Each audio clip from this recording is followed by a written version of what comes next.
The alarm cuts through the corridor before I even reach the cargo hold, and my hands are already shaking around the grip of my weapon. Something has gone wrong on this ship, and I do not yet know what. We captured the human transport 6 hours ago, an easy strike against a slow civilian freighter drifting near the outer relay station.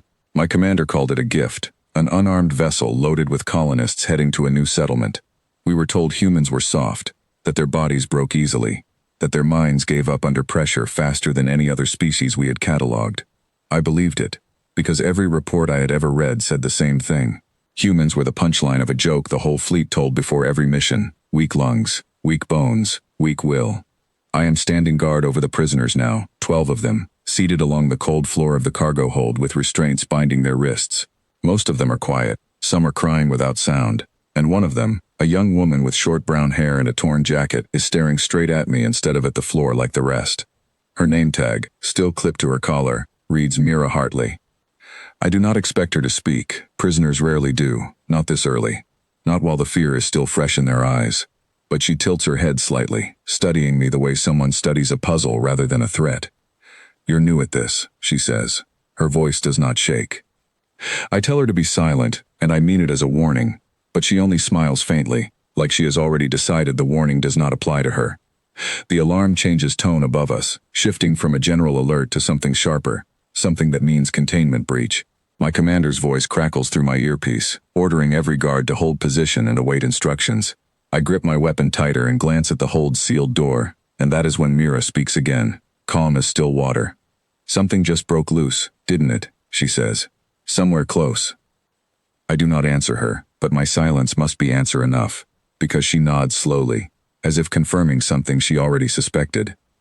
You should let us go, she says, before whatever that is finds this room. I laugh, though it comes out sharper than I intend. 12 unarmed prisoners, chained to the floor of a hostile ship, and she is offering me advice. I tell her that humans are known for exaggeration, for turning small dangers into large stories, and that nothing on this ship threatens me more than she does right now, sitting on the floor with her wrists bound. You don't know what this ship carries, she says. You don't know what kind of world we come from. Before I can respond, the lights along the corridor outside flicker, then die completely, and the emergency lighting bathes the hold in a dim red glow. The other prisoners begin to murmur, their voices rising with fear, but Mira does not move. She watches the sealed door the way a hunter watches a trail, patient and unblinking. My earpiece crackles again, this time with panic instead of orders. Something has broken through the containment field in the lower deck, something the scanners cannot identify, and 2 of my crewmates have already stopped responding. My chest tightens.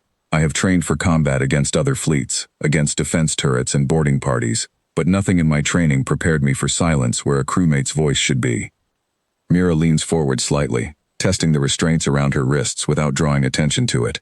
You captured a livestock transport, she says quietly. Not people, cargo animals, being moved to a new preserve. Big ones, the kind that panic when their environment changes too fast. My blood runs cold. I remember now, vaguely, a manifest listed among the ship's cargo files. Something about biological specimens destined for a research colony. I assumed it meant crates, sealed containers. Nothing that could break free and stalk through a ship's corridors in the dark. How do you know this? I demand, my voice louder than I intend. Because I helped load them, she says. Back on the platform, I work logistics. I know exactly what's in the lower hold, and I know exactly how strong the containment locks are supposed to be. And I know they were never designed to survive a hostile boarding that knocked out half the ship's power grid. The floor trembles faintly beneath my boots, a deep vibration that travels up through the metal plating like the footsteps of something far too heavy to be moving this quietly. The other prisoners press themselves against the far wall, and even the ones who were crying moments ago have gone completely silent, holding their breath as if that alone might keep them hidden. I press my hand to my earpiece and try to reach my commander again, but only static answers me. My mind races through every protocol I have memorized, and none of them account for a situation like this. Cut off from command, guarding prisoners while something unknown moves through the ship's lower levels toward us. Mira watches my panic with an expression that is not cruel, but calm, almost sympathetic. You're going to need us, she says. Untie our hands, and we can help you get out of here. Fight us, and we all die together in this room. I want to refuse her. Every instinct built by years of propaganda tells me that trusting a human prisoner is a mistake that ends in betrayal. But the vibration beneath my feet grows heavier, closer, and somewhere down the corridor I hear metal shrieking as something forces a door open that was never meant to open. I make my decision in a heartbeat, unlocking the nearest restraint with trembling hands. Mira rubs her wrist once, testing the movement, and then rises to her feet without wasting a single second on relief or gratitude. She moves straight to the man beside her, an older prisoner with graying hair, and begins working at his restraints as well. "Everyone up," she says, her voice carrying an authority I did not expect from someone who was crying silently only minutes ago. "Quiet as you can. We move together, or we don't move at all." The other prisoners obey her instantly, as if her calm has become the only stable thing in a ship falling apart around us. I find myself obeying too, moving toward the sealed door to check the corridor beyond, my weapon raised but my hands steadier now that I have something to do besides wait. The corridor outside is empty, lit only by the dim red emergency strips along the floor. Far down the passage, sparks spill from a ruptured wall panel, and beyond it, the metal itself looks torn, gouged deep, as if something with tremendous strength dragged its way through solid steel like it was nothing more than fabric. Mira steps up beside me, studying the damage with narrowed eyes. "That's not from a weapon," she says. "That's claws. It's already through the outer wall." "You said it was livestock," I say, my voice tight. "I said it was a specimen," she corrects. "I never said it was harmless. The colony we were heading to needed apex predators to balance an ecosystem that was collapsing without them. That thing in your lower hold was bred for exactly one purpose, and right now, it thinks it's still trapped in a box that hurt it." A distant roar rolls through the ship, low and resonant, shaking loose dust from the ceiling panels above us. Two of the prisoners flinch and press closer together, but Mira does not flinch at all. She turns to me instead, her expression sharpening into something focused, something almost like command. "There's an escape pod bay 2 decks up," she says.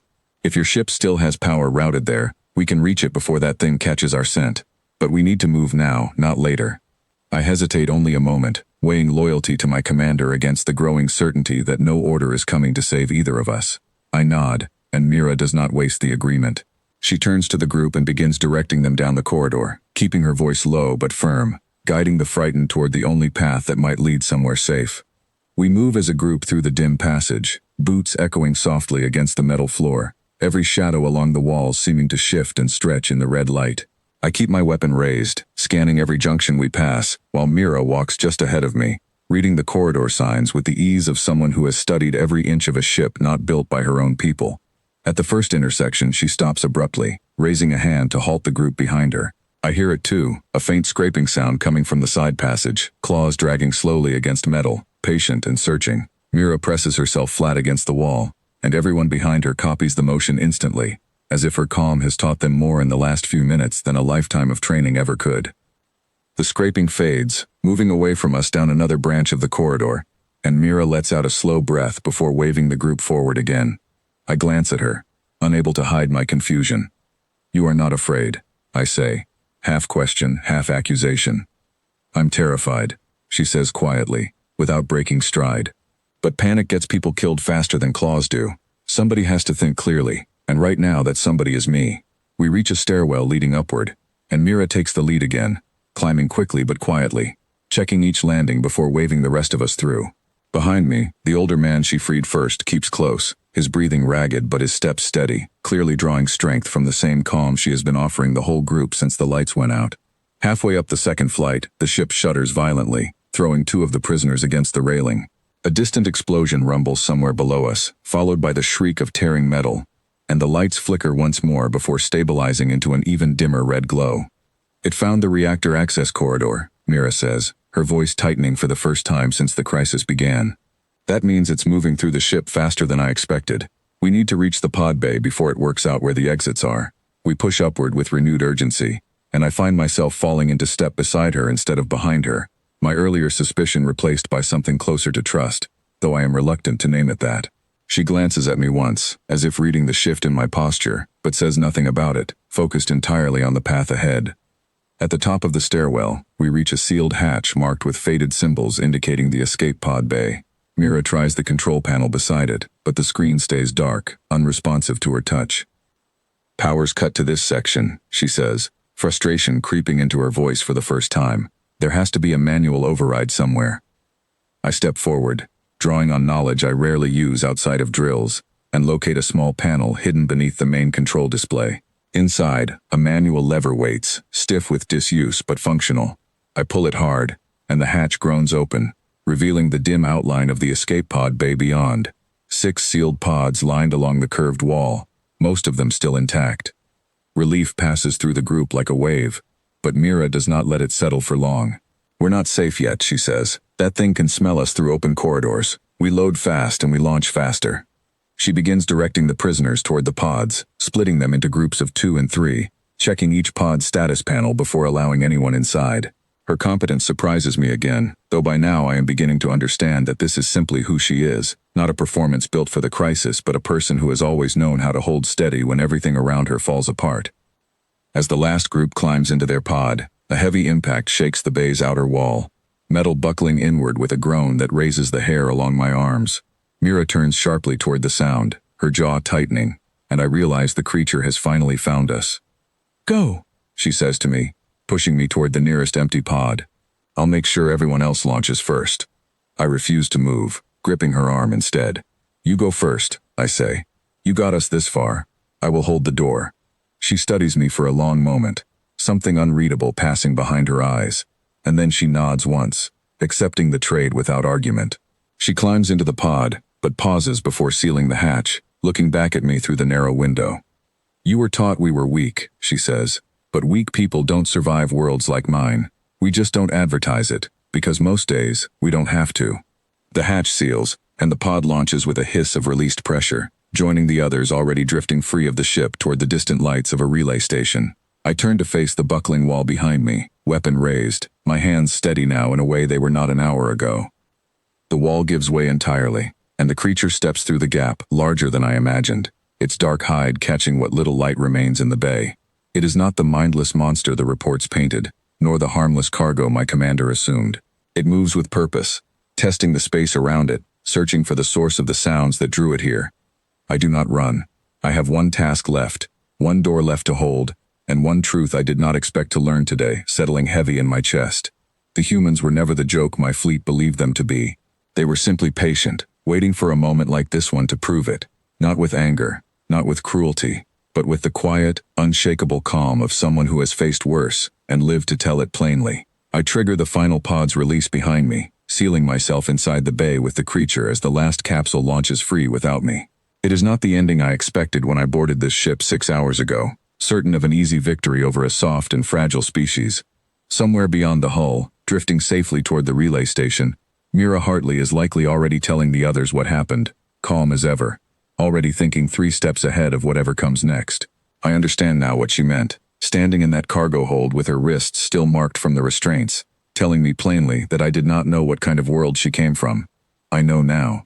I learned it in the space between one alarm and the next, in the silence of a woman who refused to panic while everything around her burned, in the steady hands that guided strangers through a dying ship toward the only light left to follow. I learned it in the moment she chose to save others before herself, and in the moment I chose, without fully understanding why, to do the same. The creature moves closer, and I raise my weapon one final time, not with fear, but with something closer to respect for the world that taught a girl like Mira Hartley how to lead frightened strangers through darkness without ever once raising her voice. Whatever happens next in this bay, the truth has already escaped with the pods, carried away by people who will tell it exactly as it happened, without exaggeration, without decoration, simply the plain and steady account of a species the galaxy underestimated for far too long.